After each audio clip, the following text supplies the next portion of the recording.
what I'm going to do is take us through what happened in New Zealand last week and present a little of the background of those events. I'm going to assume that most of you folks know a certain amount of the background, and if you don't, then the PowerPoint slides, which are on your tables, will explain some of the details, which I will not go into at great length in the presentation. Last week, the NSG, representing virtually all of the nuclear supplier states in the world, held what was a routine meeting. It's an annual meeting where they have 3 days of consultations followed by 2 days of a plenary meeting. And that terminated on Friday, the 25th. For our purposes this morning, there were 2 points that were discussed during that conclave that were of interest. One of them was an agenda item. The agenda item was a discussion to try to get closure in negotiations on new guidelines concerning export controls for the transfer of sensitive information, equipment, technology related to reprocessing and uranium enrichment. And the other item which was not on the agenda was information that the NSG parties had concerning possible export by China of 2 power reactors to Pakistan.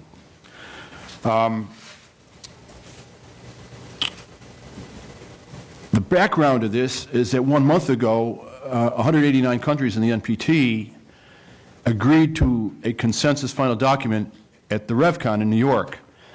And that was not without impact on this NSG meeting because of 2 things. One, the NPT parties concluded in its final document that for now, at least, the additional protocol is not considered to be a safeguards obligation for NPT parties. The other thing that happened in the export control area is that, to the surprise of some people during that negotiation in New York, the parties concluded by reaffirming paragraph 12 of the Principles and Objectives for Nonproliferation and Disarmament, which were agreed to when the NPT was extended in 1995. Most of you probably know this already, but it basically means that for non-nuclear weapon states, a condition of supply is that they have comprehensive IAEA safeguards agreement in place. Now, the discussion of enrichment and reprocessing, or so-called ENR guidelines, for those of you without detailed background, this has been under discussion in the NSG since about 2004, when President Bush proposed a ban on the spread of this technology to states which do not already possess it. The U.S. continued in that mode to try to ban the technology for technology transfers to new states until 2008, when they joined it. Then the U.S. weighed in the negotiations over how this would play out. Just got into a discussion about the shape of the guidelines, the criteria that would be acceptable. Between 2008 and now, we've seen a number of objections that have been raised about these conditions, or 2 specific conditions, by a number of countries. Most of these objections have receded, and there has been a certain amount of impatience on the part of the United States and a few other leading countries in the NSG that there's no agreement on this. You've got 46 countries. The NSG requires a consensus agreement for any new guidelines to be agreed upon. That 46 countries. It's a difficult proposition. Basically, various parties in the NSG have referred to it sometimes as like a whack-a-mole, or sometimes like herding cats. You've got 46 countries. Each of them have their own issues, their own agendas, their own plans for the nuclear program, their own access to technologies, their own suite of technologies that they want to pursue. So it's been a difficult process. The fact that the NPT review conference, as I said, resulted in a final document where there was a considerable amount of agreement and harmony between states that want to see more technology transfer and states that have the technology and want to see that technology protected. That led to some optimists in advance of the meeting predicting that there would be an agreement on this issue. They turned out to be wrong. Two countries which were in the forefront of the objections in recent years, South Africa and Turkey, in fact, did play a major role during the meeting. South Africa, in the last several years, and also in other fora, including the NPT meeting, has objected to the efforts of advanced states to require the additional protocol as a condition of supply for any nuclear trade, and particularly in the NSG context for ENR.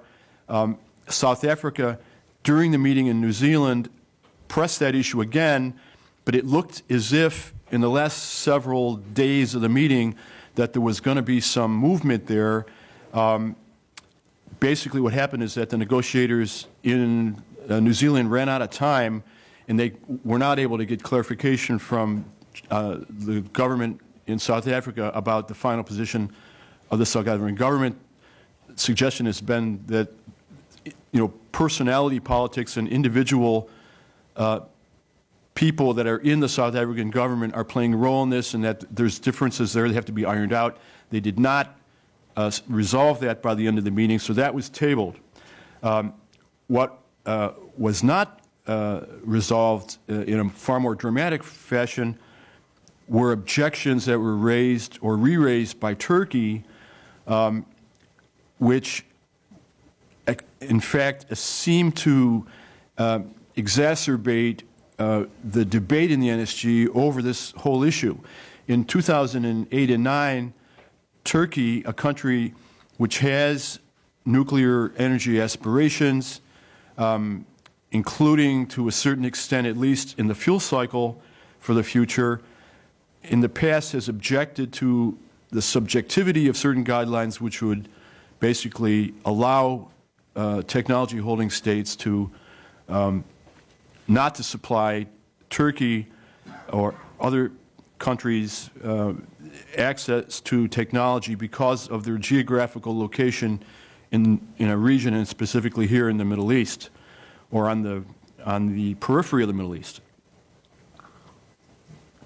Now, in New Zealand last week, Turkey re-raised those, but Turkey took a much harder line, and many people that I've talked to who know about what happened during those closed-door meetings basically said the Turks took it practically what some consider to be almost an ideological position against any further restrictions on technology transfers from technology holders to newcomer nuclear states. The Turkish position was very, very firm. It basically signaled to the NSG that they weren't going to make any progress there.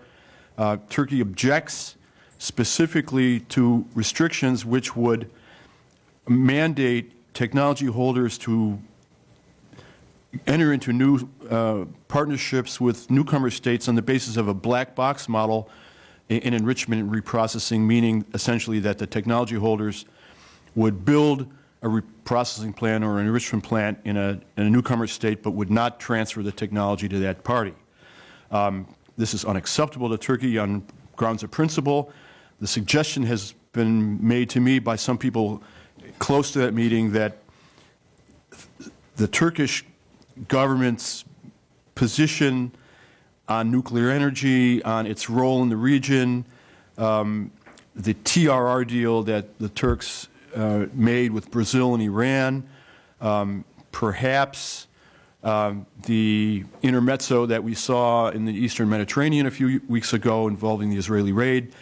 These on a political level, may have, had an impact in the position that the Turkish government took during this meeting.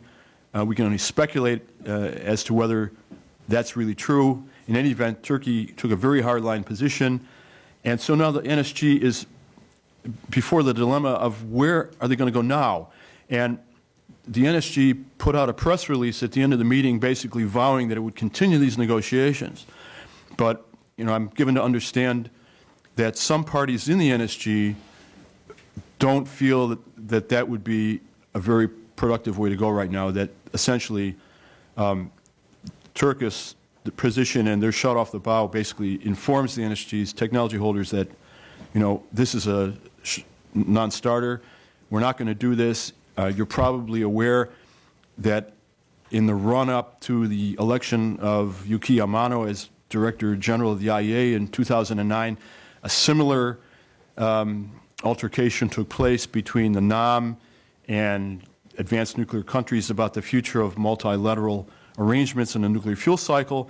And as a result, it looks as if the Director General will shelve that discussion of MLA for as long as 1 to 2 years because of concerns that the NAM have raised in principle against restrictions to technology transfer. And it seems to me that what was played out in Christchurch last week at the NSG was a kind of mini version of that problem. So we'll move on to the next issue that we want to talk about today, which is the non-agenda item of information concerning a possible export of power reactors by China to Pakistan. This is something that we at Carnegie have been following very closely for the last 2 months. I was in Beijing in March and got information directly from the Chinese company that's involved in this, that they had reached a final contract with Pakistan over the export of the reactors, that this was going to go ahead. We pursued this at Carnegie, and it came up on the NSG plate. It's not an agenda item, but the member states became seized of the issue. My understanding is that 10 countries of the 46 individually requested that the Chinese explain their intentions about this transaction. The Chinese complied with the request in the sense that they read a short statement saying that their current and future commerce would be in compliance with China's commitments to the NPT and perhaps significantly their commitments to the NSG. But the Chinese, to my knowledge, did not provide any specific information about whether or not they would go through with this transaction or not. And during the meeting, there was a discussion, including in the background with Chinese interlocutors, about whether or not there was a binding contract or not for this project. The Chinese, in my view, have basically 4 options. They can decide not to export the reactors. This appears at the moment to be the case. We don't know. The Chinese didn't tell anybody in the NSG as to when they would make a decision in a definite manner as whether this would go through or not. The other options are all connected to exporting. The Chinese, in the past, when they joined NSG in 2004, claimed that commerce that they had with Pakistan was grandfathered by a nuclear cooperation framework agreement predating China's entrance into the NSG in 2004, and that further commerce would be likewise grandfathered. Another option would be that they would, as the United States has urged them to do, to seek an exemption from NSG on the basis of the U.S.-Indian deal and what happened in 2008 when the NSG, in the fall of 2008, acting on the request of the United States, supported by Russia and France, provided an exemption to India for full-blown nuclear commerce with the NSG. So the last option would be that because the guidelines are voluntary, the Chinese would have the right to exert their sovereign authority and say we're going to, for reasons that have to do with perhaps our national security and priorities that we have in the region, we're not going to follow the guideline. That's the other option.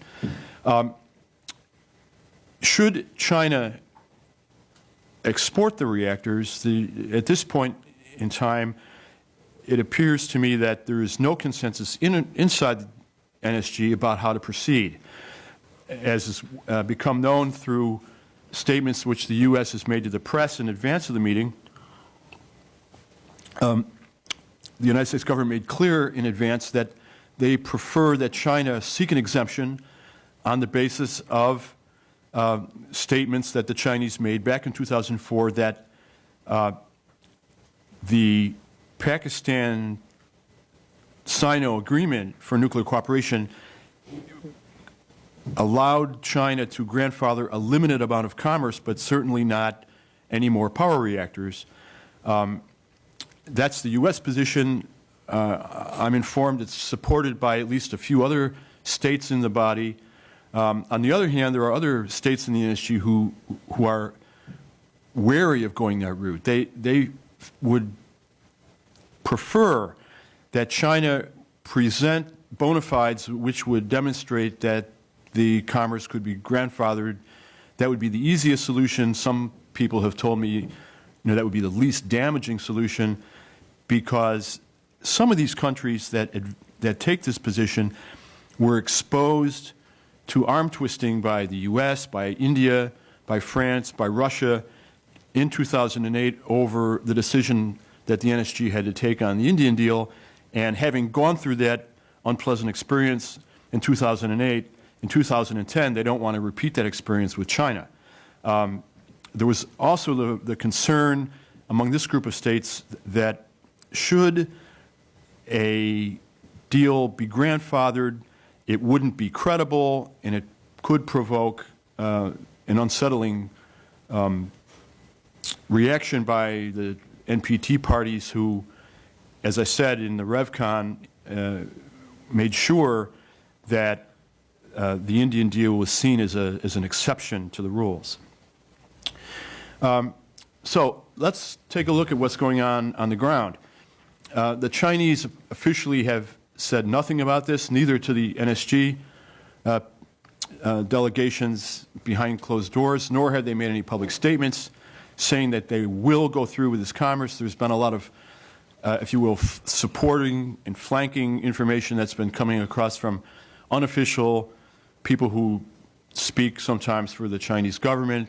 Chinese government agencies, including the Foreign Ministry, have said that in their view, going through with the commerce with Pakistan would be in line with China's agreements with the NSG and their commitments.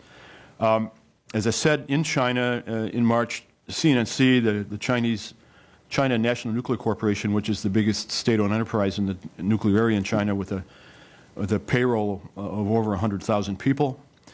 This company had reached a contract with the Pakistan Atomic Energy Commission for supply of nuclear steam supply system, turbine generators, and other equipment for two 320-megawatt PWRs to be built at Chesma next to two other reactors likewise supplied from China, and that China would provide soft loans to Pakistan to cover 80% of the cost of about $2 billion. That was the state of our information at that point. Since then, Chris Buckley at Reuters in Beijing has reported out that in addition to this, there are additional Chinese contracts which have been signed on or about the 8th of June for, quote unquote, the installation of nuclear and conventional islands for both of the reactors. If you look on the website of the fifth construction company in China, you will find this picture, which, to my knowledge, witnesses the signing ceremony for that project in Pakistan. In the same website page, you will find this piece of information concerning the construction of Chesma 2, a reactor which China claimed was grandfathered under the NSG, or under their bilateral deal with Pakistan when they joined NSG in 2004. And this statement is very interesting because it indicates to us, of course, that the export of power reactors to Pakistan is not without its problems. Which brings me to the situation in Pakistan regarding the reactors and their electricity supply situation. In Pakistan, the electricity supply is becoming, in the view of many people in Pakistan, a national security issue. It's a country which is growing fast. The World Bank and the IMF attest to certain robust economic trends in the country. It's moving along.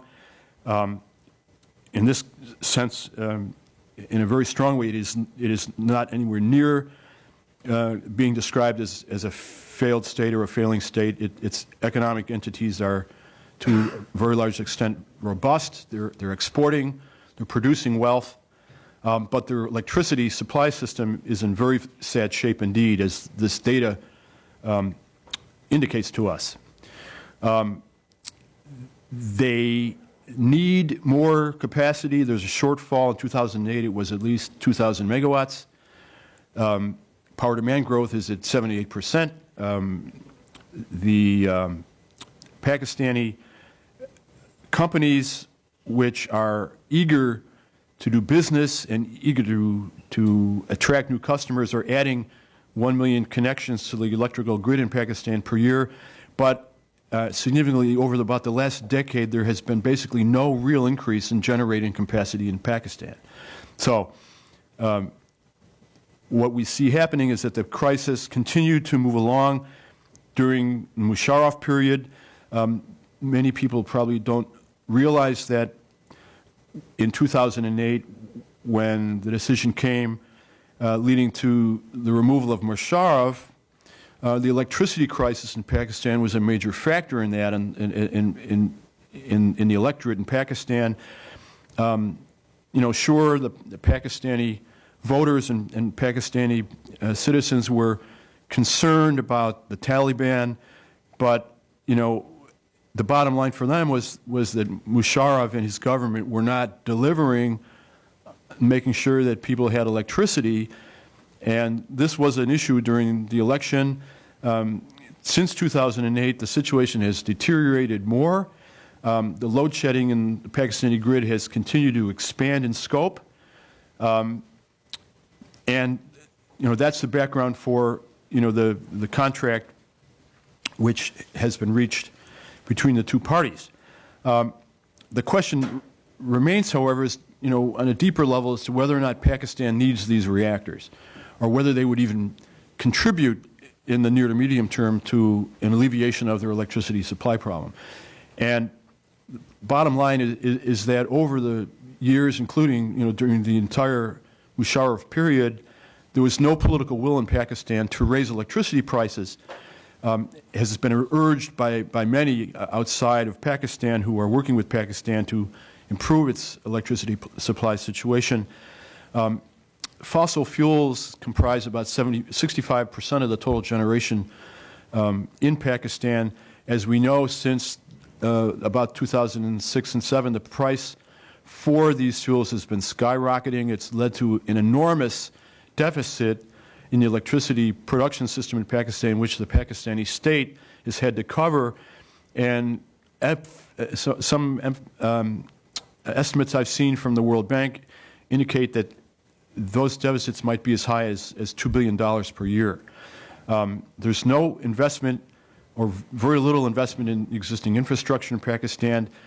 There increasingly are large losses in output, and it's been suggested by some development bankers I've spoken to about this issue in the last several weeks that the amount of revenue that the electricity suppliers in Pakistan are losing per kilowatt hour is probably an amount which is equal to the price of the kilowatt hour itself. So this is how serious the problem is, and has suggested to some critics that building the reactors, adding 650 megawatt to the Pakistani grid by sometime after 2017, 2018, that is not going to alleviate the immediate situation on the ground in Pakistan. So the bottom line on this is NSG has an umbilical cord relationship with the NPT. All NSG parties are now in the treaty, and this is the dilemma where the NSG sits right now. It should be pointed out, to be absolutely clear, that without the U.S.-Indian deal, we wouldn't have this problem right now. The Chinese have been pressed by Pakistan, at least since 2005, to supply more reactors. And until now, the Chinese have, in fact, exercised considerable restraint. I discussed this issue with people in Islamabad several years ago, and at the time, what we heard was that the Pakistan government had pressed the Chinese to supply the reactors, but at the time, the Chinese were not willing to do it, in large part because the Chinese were not satisfied that the U.S.-India deal was going to go through. It wasn't sure it would be approved by the Congress, by the Indian Parliament, whether a safeguards agreement with the IEA would be approved, whether the NSG would approve it. And in a sense, without the approval of the U.S.-India deal, the Chinese were sitting on the fence. So, now we've got the Indian deal in place.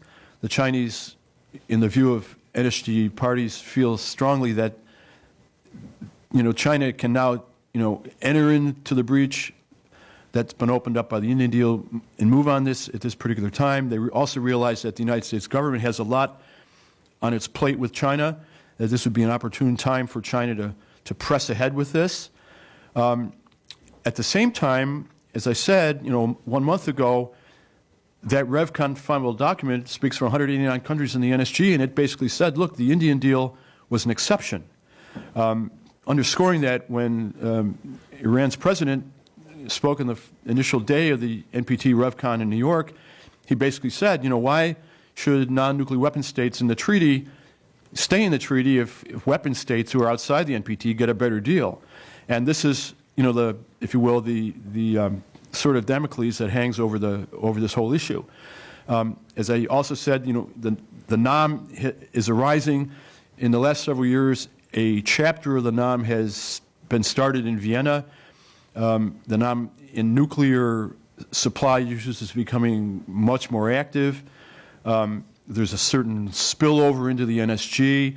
The Turkish position, in the view of some people who were close to that meeting, basically said that it sounded like Iranian talking points. And the bottom line in this exercise will be, when push comes to shove, where will the priorities be in this?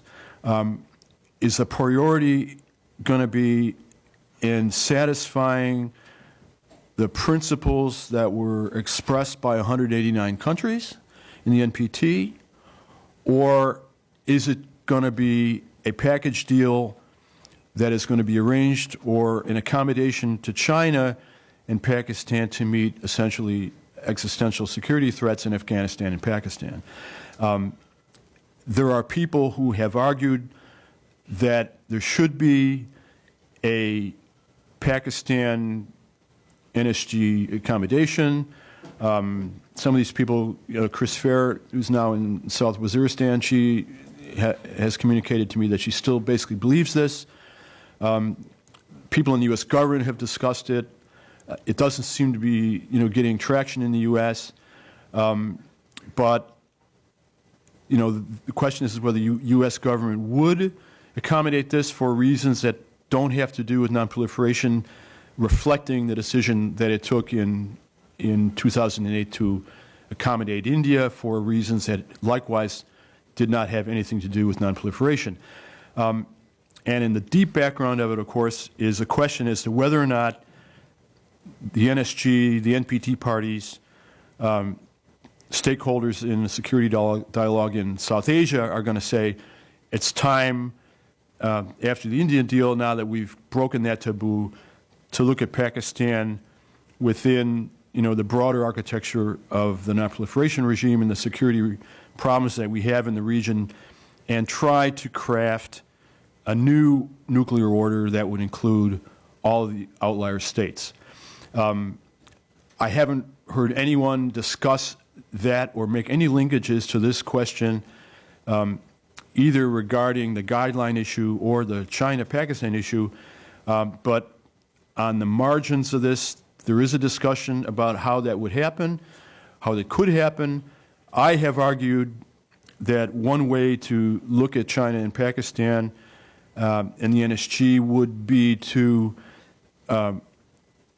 press China if it looked as if China would, in any event, insist on going through this commerce, to create a non-proliferation and nuclear security benefit which might head off resistance and resentment in the NSG group while solving security problems in Southeast Asia, tying China in a more direct way than the U.S. has done so far into non-proliferation and nuclear security issues in South Asia. It would also be in China's interest because China, like the United States, is concerned about nuclear terrorism in Pakistan. It realizes that loose nukes in Pakistan could be targeted at China. So this is an option. Some people, including Chris Farrer, have suggested that if something happens along this line, one might somehow try to get a firmer commitment by Pakistan on terrorism. My colleague Pierre Goldschmidt has proposed a number of other possibilities, including the nuclear conventions and convents that you see here. And in any event, NSG parties who are looking at this exemption or grandfather possibility, NSG parties, I think, would want to make sure that if the deal would be grandfathered or exempted, that there would be a clear limitation on the scope of the nuclear commerce that China would be permitted under that agreement to engage in Pakistan. So I'll leave it at that. Thank you very much.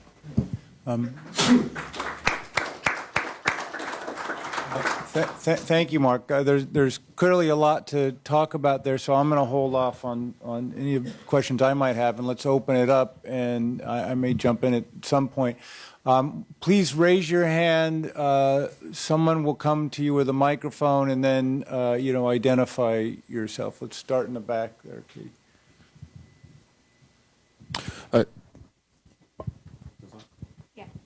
Paul Kerr from the Congressional Research Service. Mark, I was wondering if you could clarify, because I didn't understand this fully the first time, why it is that the United States is opposed to grandfathering regarding the Pakistan agreement. Apparently, China in 2004, when it joined the NSG, it said it was going to go through with Chasma 2, the power reactor which it wanted to supply to Pakistan after it had supplied the Chasma 1 reactor. The NSG parties asked China, well, look, if you're going to join the NSG, the guidelines say no more commerce with states that are outside, the NPT or don't have a CSA. And the Chinese said, well, we have this deal with Pakistan, and it predates our joining the treaty, and we're going to grandfather it. And the NSG parties asked the Chinese at the time, what was then the scope of that bilateral Sino-Pakistan cooperation deal? And what you hear from NSG people is the Chinese said, well, maybe we're going to Chasma 2 we're going to do, maybe some research reactors, and the fuel in perpetuity for all of these reactors. And at the time, the Chinese didn't talk about any further power reactors for this. So, Chasma 3 and 4 were not on the table, and on that basis, the U.S. says, well, you didn't mention Chasma 3 or 4 then, so, it's outside of the scope of your agreement with Pakistan, and you can't grandfather it. I think, behind the scenes of this, or in the psychology of the U.S. position, may also be the experience that the United States had with Russia in 2001, I think, and then again later 2005 or so, when Russia wanted to export power reactors under an agreement that it had previously contracted with India of a similar nature.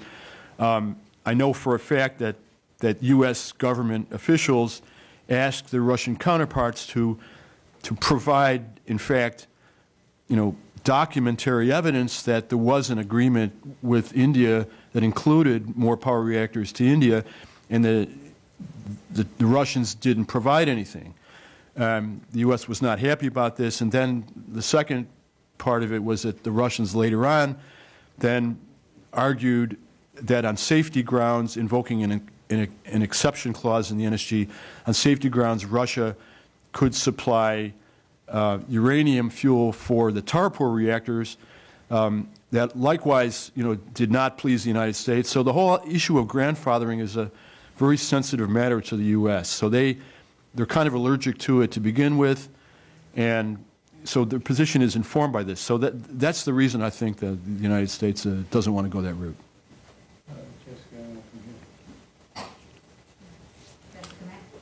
Jessica Matthews, Carnegie. Mark, one slide says on Pakistan's electric sector, oil, gas, hydro, nuclear, I read it as together equal less than 3%. Oh, sorry. No.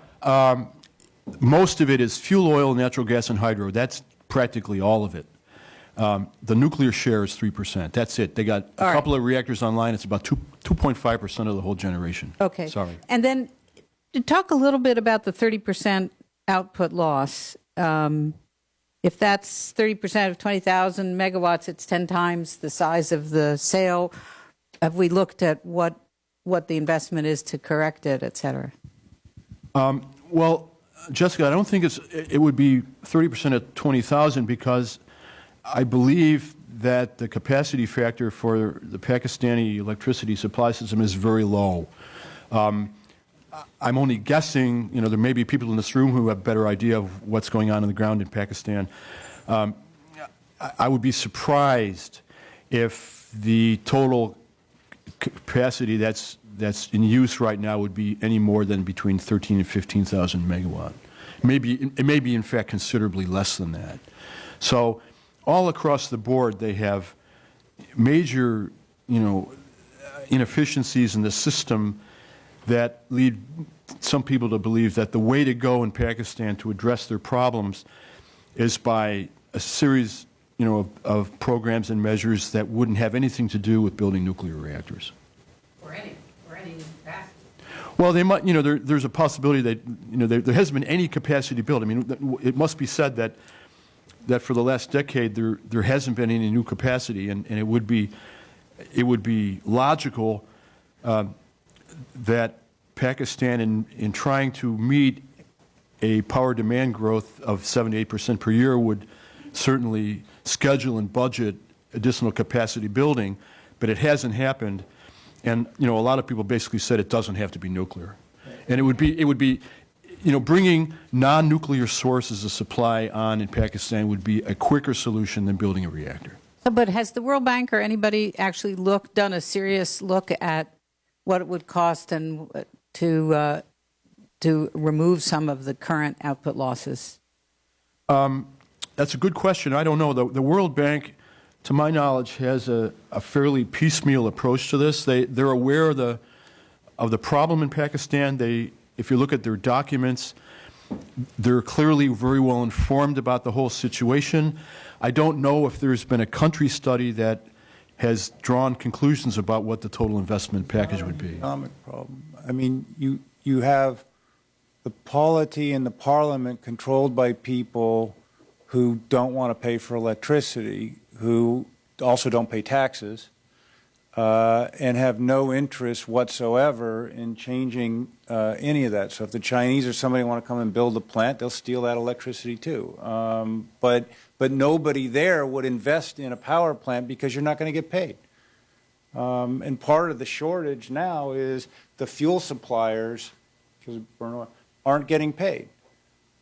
So you have plants that aren't operating because the people who supply the fuel aren't getting paid. So they say, fine, we're not going to get paid. And meanwhile, the mill operators and the agricultural interests take the electricity without paying for it. The producers are producing and selling electricity at a loss of $2 billion a year, because the cost, the price of electricity is so cheap that there's no relationship between the cost of electricity to the consumer or the price of electricity to the consumer and the cost of electricity to the producers and distributors.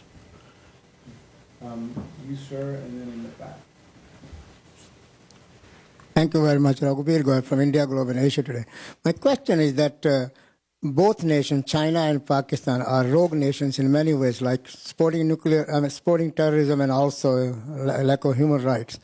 Question is that, do you think that this deal could have or would have gone without the knowledge of U.S. officials? Because since Pakistan is a most trusted and close ally of the United States, and most of the aid flows to Pakistan, and maybe much of the aid will be used from USA to this deal. And also... I'm sorry, which deal? Possible. The Chinese-Pakistan nuclear deal.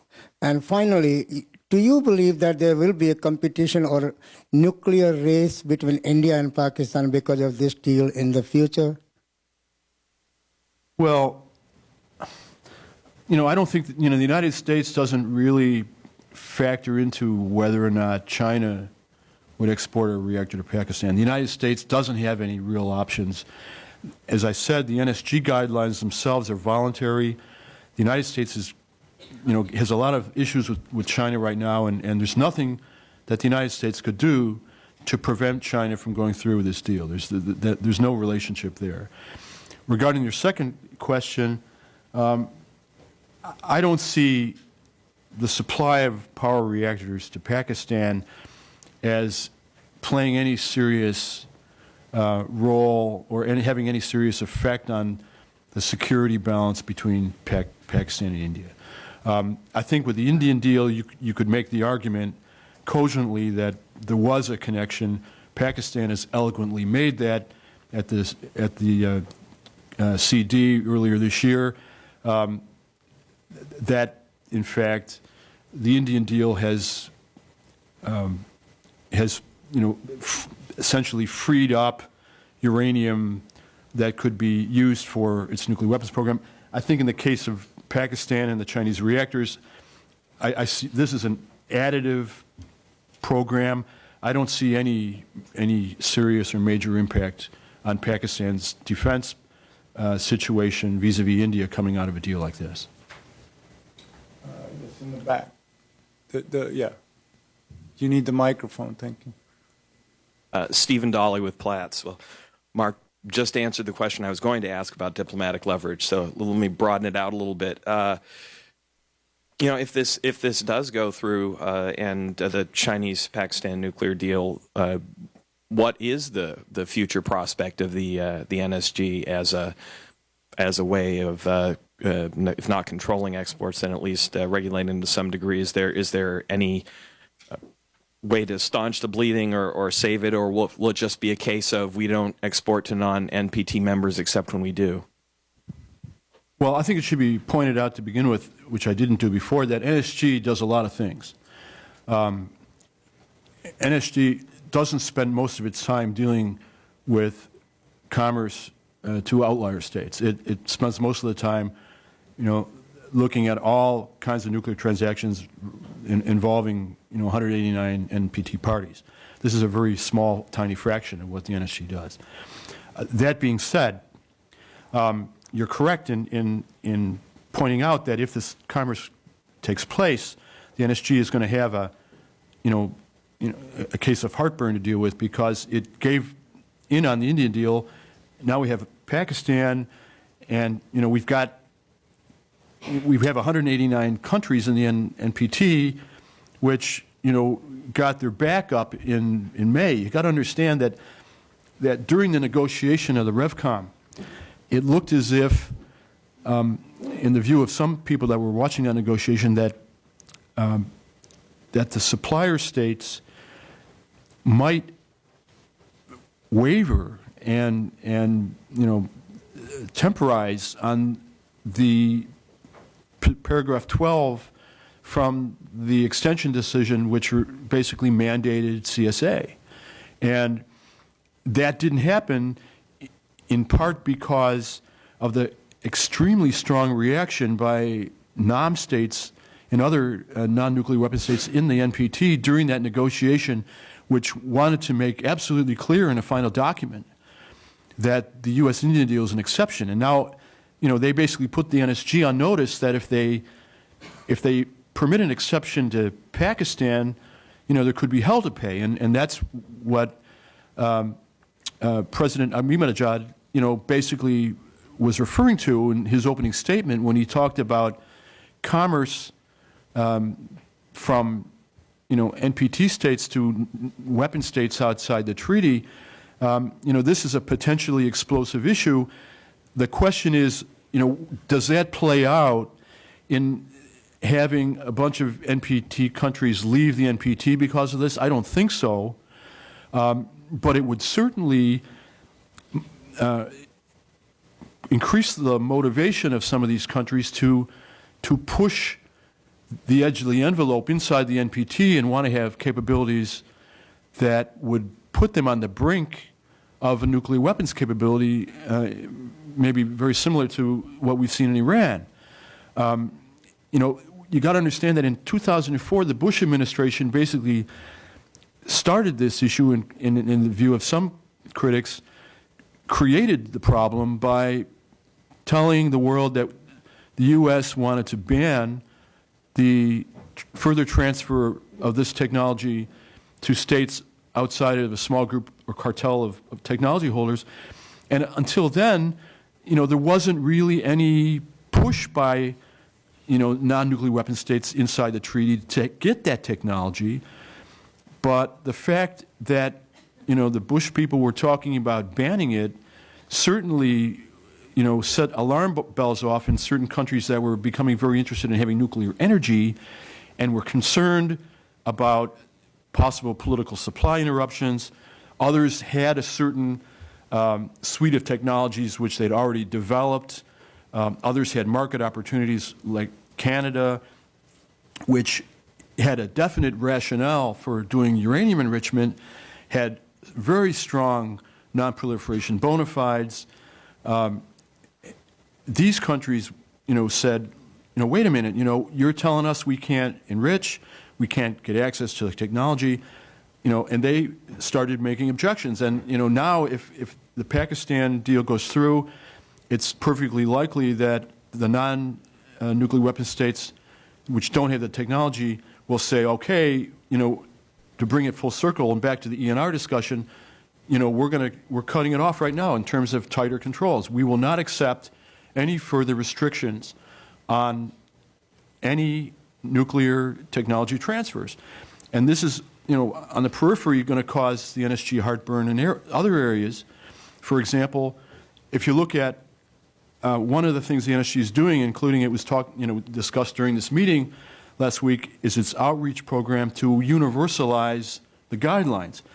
And one of the areas that they're working on the outreach program is with uranium suppliers that are in the NPT but are totally outside of the world of the NSG. These are countries which are now supplying uranium. The uranium price has increased in several recent years. There's a lot of prospecting going on. There's going to be probably in the future, if the uranium price continues to escalate or increase, there will be a raft of new uranium providers in the world, and the NSG people very much want to have those countries on board. And in this context, if the non-nuclear weapon states in the treaty say, we don't want to see any more controls, there is going to be some pushback, and some of these countries which are, in the NAM, you think of a country like Niger, for example, Namibia, other African states, some states in Central Asia are going to be, asked by the supplier states to restrain themselves and in their conduct, and it's going to be a very difficult case to make if the NSG starts making exceptions.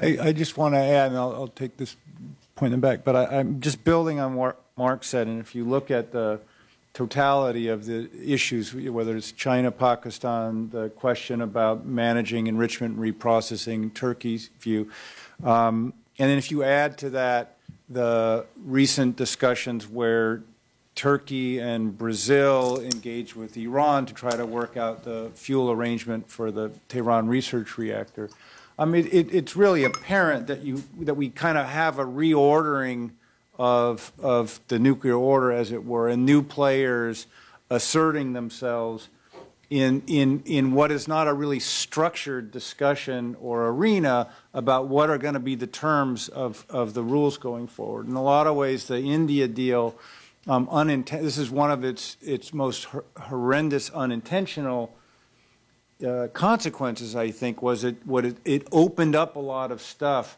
for debate and discussion and allowed people to imagine a different way of doing things based just on volition. That if you had a certain amount of clout and you wanted to do something differently, you could actually go in there and make it happen. And so you're alluding to this with China. With China, if they want to sell to Pakistan, they'll be able to use muscle to get other people to go along. But Turkey and Brazil are now saying, okay, we've got muscle too, and we want to show the muscle. And so they're doing that, and they're doing that with Iran, and they're doing it in these discussions, and basically looking back and saying, okay, what are you going to do about it? And the answer is not much. And then that has another effect on other people who say, okay, if you muscle up, you can kind of do what you want. And Brazil's sitting there saying, well, we have an enrichment program that they have. They say they invented the technology and that they could sell it if they want to. So in a sense, you could also imagine Brazil doing deals with Iran and others to supply enrichment and working around it. And so I guess the question is, it's a question, which is, like, how do states like step back from all of that and say, okay, time out, how do we put some new structure in that can be sustainable, and kind of on what terms or whose terms? I mean, is there a way to kind of renegotiate and reset, as it were, or is this just going to keep kind of tumbling along with exceptions? I think obviously one of the problems is that in this context, it looks as if the task is equivalent to squaring the circle, because the NPT parties have set down these lines in the sand, and the NSG is looking at these other issues, and they're saying, what are we going to do? The Chinese are going to arm twist us. Pakistan and Afghanistan are crying out for solutions. These are overriding issues that don't have anything to do with the geeky details of a safeguards agreement or the NPT, but have to do with real world problems. And we're going to have to deal with this. And then there's a certain amount of anticipation about what happens to NPT states if the rules of the game are not applied. And nobody knows the answers to this, but the possibility that it could fly off the handle is considerable, because the Iranians have, in the last several years, have gotten a certain amount of respect in the street for behaving the way they have. I mean, obviously in New York, the Iranians overplayed their hand. They were isolated in the end.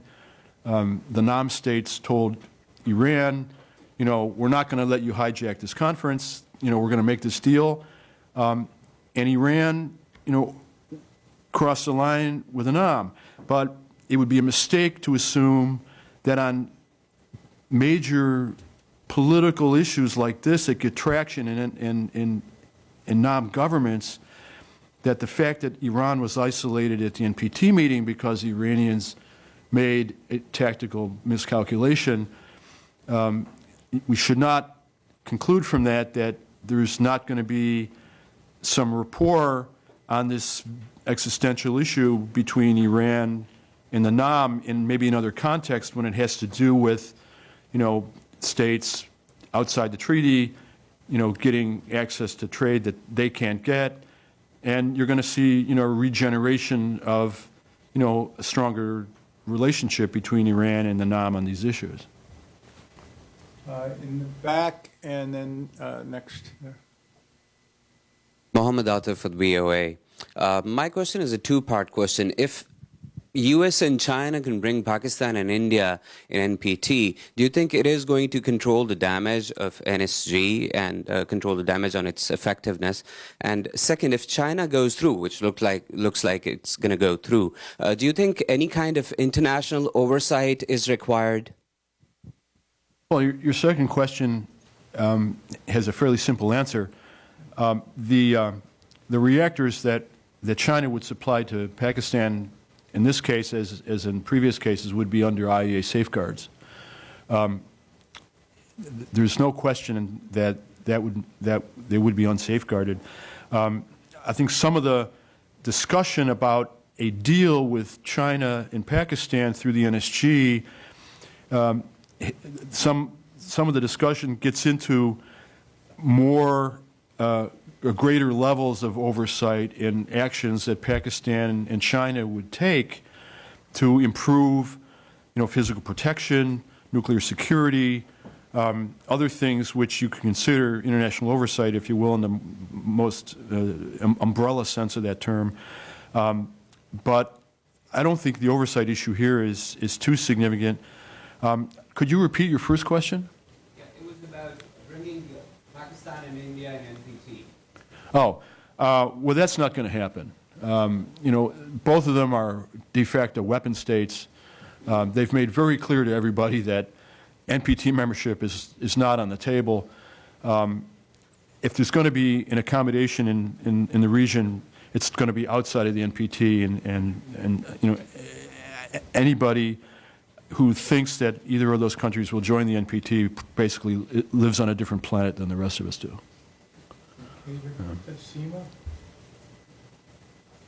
Seema Sirohi, I'm an Indian journalist. First, a small comment and then a question. The India deal, in your opinion, opened up this whole problem, but India also had to go through many hoops and, separate its military and civilian nuclear program, undergo all kinds of what India considers rather intrusive conditions. So at the very least, shouldn't Pakistan have to go through that? It seems to me that you all are just accepting it, that it's going to happen, and there's no way to stop it. The non-proliferation community in Washington before the Indo-US deal was up in arms and did, everything to sort of to oppose it. My question is, when you say that China should be tied more directly into some sort of non-proliferation South Asian structure, could you elaborate on that? Because for India, that would be a non-starter to give China any kind of supervisory role. One place to look for an answer there would be in the latest publication of Securing the Bomb from the Belfer Center at Harvard, which talks in 1 or 2 pages in that book about nuclear security issues in Pakistan and what has to be done there. And there's a raft of things that could be done, including assistance from the United States, from China, to improve the security of assets in Pakistan.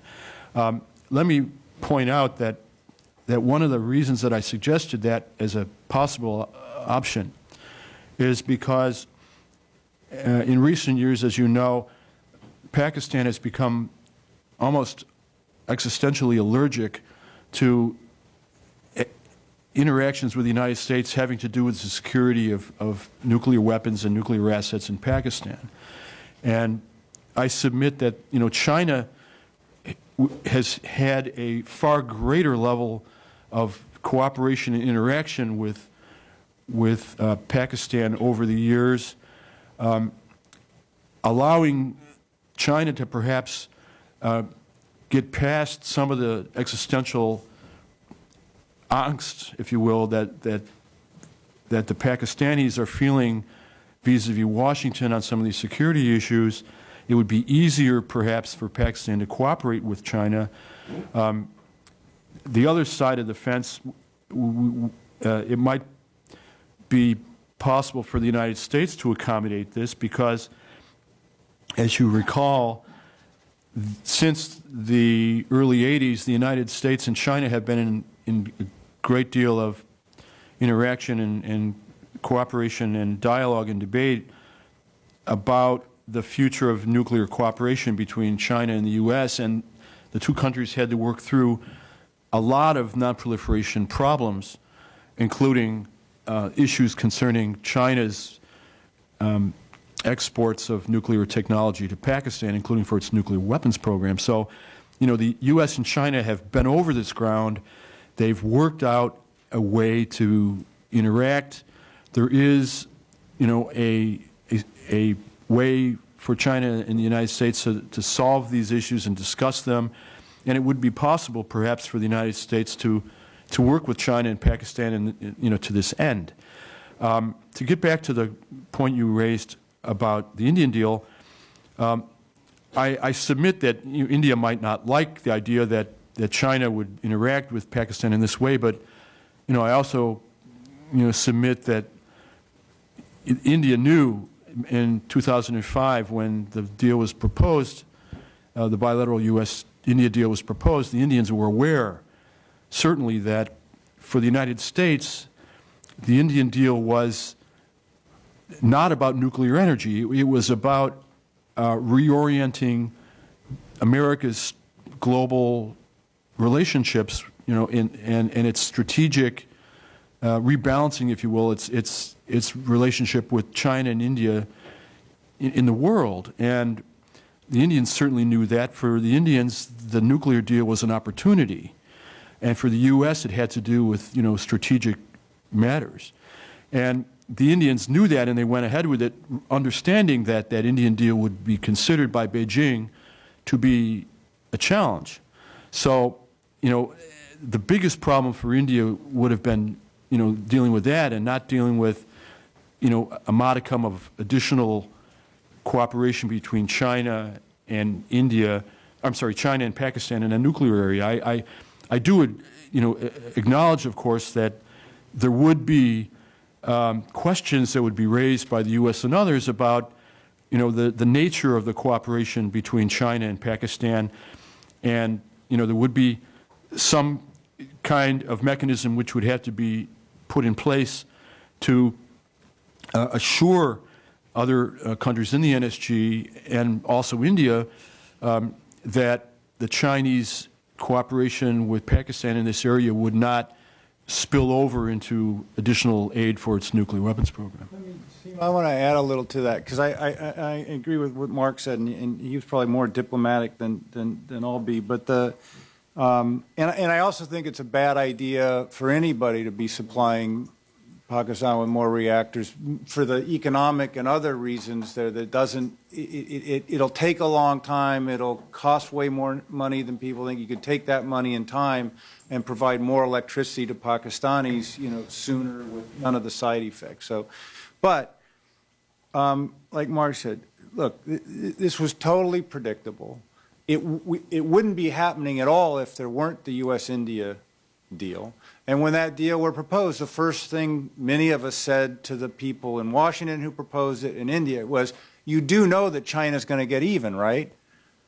And then the response was, we'll use our power to block it, which was a total delusion, but reflected a certain mindset of the Bush administration. And they were precisely not interested in non-proliferation. So India didn't accept CTBT, fissile material cutoff, or any other non-proliferation step that would have been serious that now you'd want with Pakistan. Well, right. Should have thought of that earlier, number one. Number two, China, because of the way the NSG went, China had to go along with it, which was actually very interesting. So the U.S. used kind of realpolitik, and India used realpolitik with the Chinese, and the Chinese kind of went along. It's pretty good sports because they could have blocked it. And if they would have blocked it, India would have said, this is outrageous, and I thought we were improving our relationship, and we have improved ties with China and dialogue and everything else. How are you blocking us? Well, okay. They didn't block it. But that's all part of getting even, too, which is now when they want to propose something, the idea that somehow the U.S. is going to block it and other states are going to block it, and the Chinese say, hey, we were good sports when you wanted to do it, and you wanted to do it explicitly to balance our power. So it was directed against us, and we didn't block it. And now we're talking about supplying your non-NATO ally, who's a friend of yours, and we're asking you for basically the same decency and sportsmanship that you get. And how's the U.S. going to say no to that? All right? And moreover, the terms of the India deal are much worse. India's buying fuel, which would enable it then to substitute other fuel and produce new nuclear weapons. There's nothing about what's being talked about in the building 2 reactors in Pakistan that would add in any way to Pakistan's nuclear weapons production capability. Again, I'm not for the deal, but I'm just saying the terms of it. And then you say rightly, well, India separated the civilian and military components. But there was a big surprise that India took 8 reactors that everybody thought were civilian reactors and said, these are military. How is that a gain from a global standpoint? India has a breeder program, can produce a lot of nuclear weapon material. And under the deal, India says, guess what? That's not a civilian program. We always said it was. It's not. It's military. So if you kind of want to compare, in a sense, the kind of proliferation and military balance between these two things, it's not even close in terms of what would be proposed here. And again, I don't think it's a good idea, but compared to the India deal, it's trivial in terms of its impact and contribution to potential military competition there. And so I think it's understandable India's going to object to it, but I think a lot of the rest of the world's kind of looking at it and laughing and saying, well, how do you think we felt? So it's taken 5 years, but people get even when you try to screw them. And so that's what happened. I should have to give you an opportunity to respond, and then we'll work our way around the room. We'll take you respond, Seema, and then we'll work around that table. No, I just wanted to say that at the NSG, the Chinese were hardly cooperative. You remember that till the very last meeting, they had to be locked up by the U.S. to make the deal go through. They were not cooperative. We should remember that. They went along with it. They let it happen. They didn't technically block it, but they did everything till the very last moment. Well, it doesn't matter. The bottom line is that they signed on to it. That's diplomacy. Yes, sir. Hi, I'm Mr. Lloyd from the University of Maryland. We all know for sure that New Zealand is in the southern hemisphere, and it has one of the most beautiful environmental biodiversity on Earth. It's one of our last corners where we can say it is truly paradise with its great plant and animal collection, biodiversity in all forms. Environment is really very good with all these mountains and lakes, and really a beautiful place to live. Now, in the name of our nuclear ambitions and global trade, and with all of the corners of the world polluted with all kinds of nuclear stuff, can we afford, as ordinary people, can we afford that even this one last single corner of the world be polluted in the name of trade and in our environmental and our nuclear ambitions? Any thoughts on this? Thank you. Dan, because I just want to make sure we're done by 10:30. So Dan, go ahead. Hi, Dan Horner from Arms Control Today. I wanted to get back to the question of this particular deal and the U.S. reaction. Mark alluded to the U.S. comments in the run-up to the NSG meeting. And I thought those comments were interesting because they were more, I guess, vigorous than I would have thought. They could have very easily said at that point, we're still considering this, blah, and that's in fact what public officials had said in their few comments on it. So I was wondering, how did you interpret that rather firm response? Was that an attempt to scuttle the kind of grand bargain that you're talking about, or just how are you reading that in the dynamics in the U.S. government? Thanks. All right. Let me talk to Dan's question first. I'll admit I was rather surprised by the degree to which the United States was willing to tip its hand in advance of the meeting.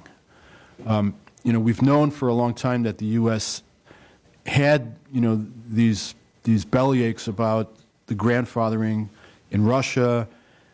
The U.S. government raised it directly at the NSG meeting with the Chinese in 2004. So, clearly they were ticked off about it. They didn't like it. So getting the Chinese to grandfather clearly, would be, maybe for a lot of people in D.C., it would be a non-starter. They don't like it. But it's one thing to say you don't want to see a grandfathering of the deal by China. It's another thing to say we want to see China, as the U.S. government people did say, that we want to see China seek an exemption. That was indeed striking, Dan. I agree, and I don't really have a simple answer for it. I don't know what it is. There's been a certain amount of speculation about it. I can tell you that even people that watch the NSG closely were suggesting, that this might mean, the United States is trying to set up China because, they know that were China to seek an exemption, they wouldn't get it. I had, when I was in China in March, I was there at a time when a number of NSG European states were having bilaterals with the Chinese, and I had some meetings with some of those European states when I was in Beijing,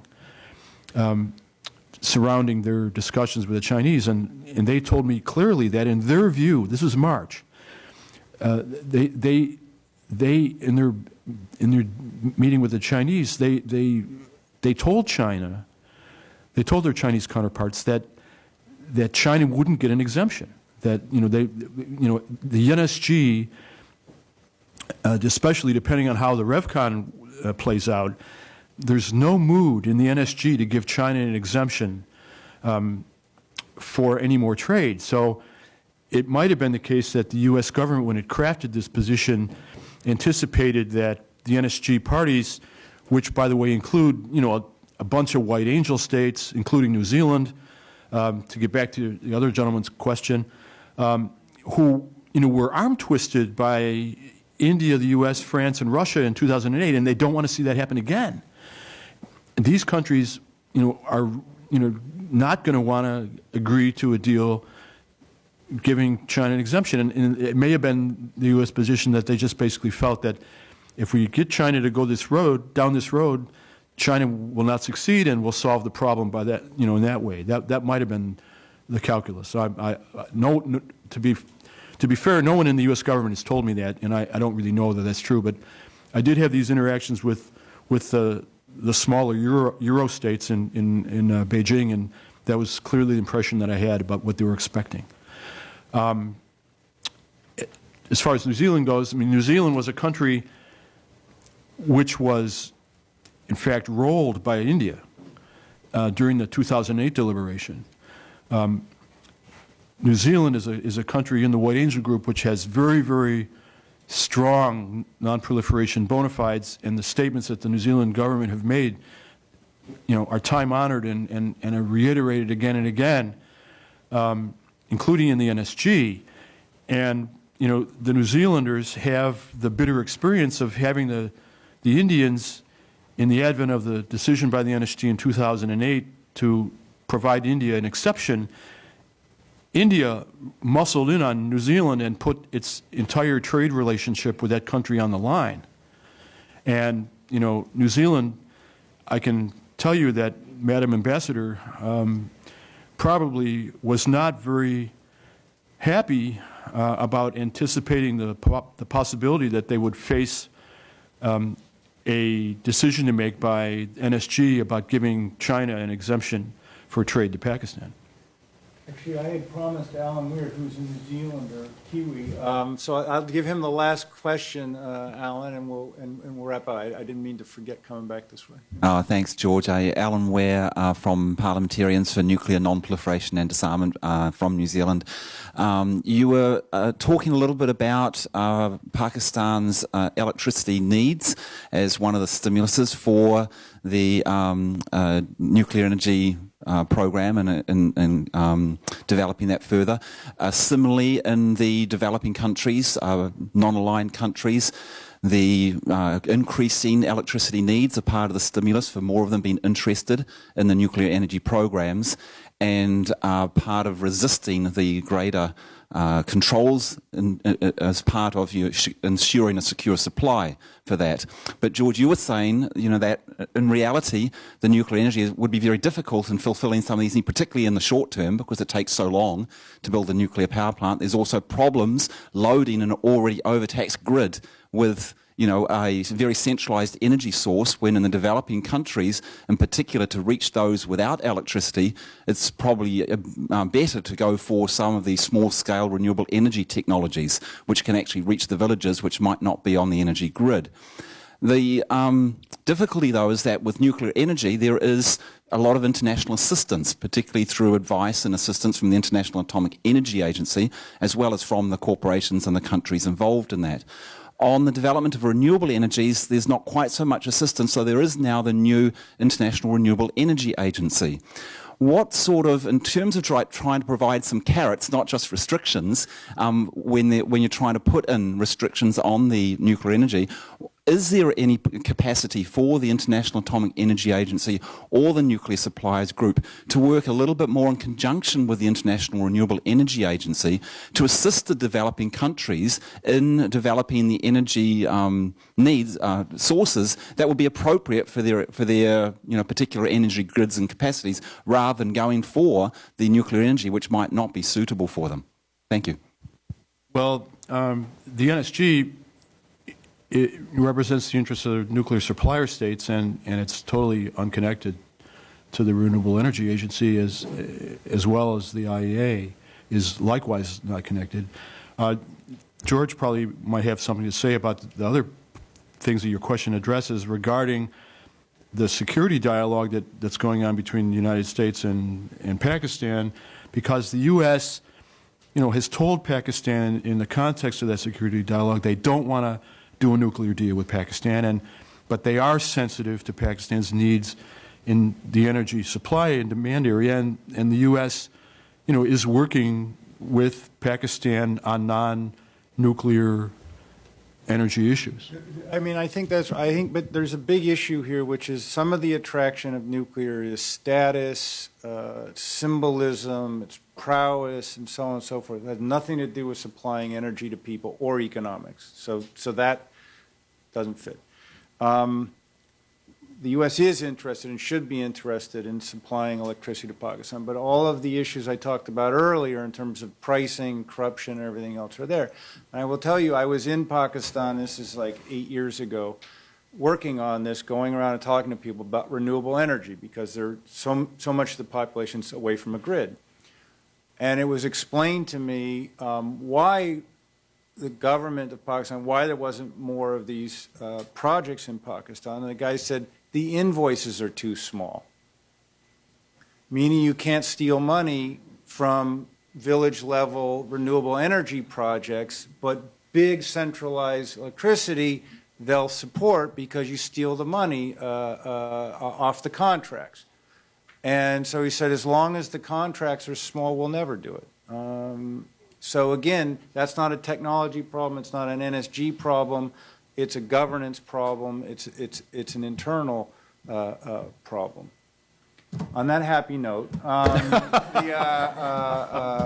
can go out to our own healthy polity to see what today's news is bringing. I want to thank Mark in particular. I want to thank all of you for coming out this morning, and we'll do this again. Thanks a lot.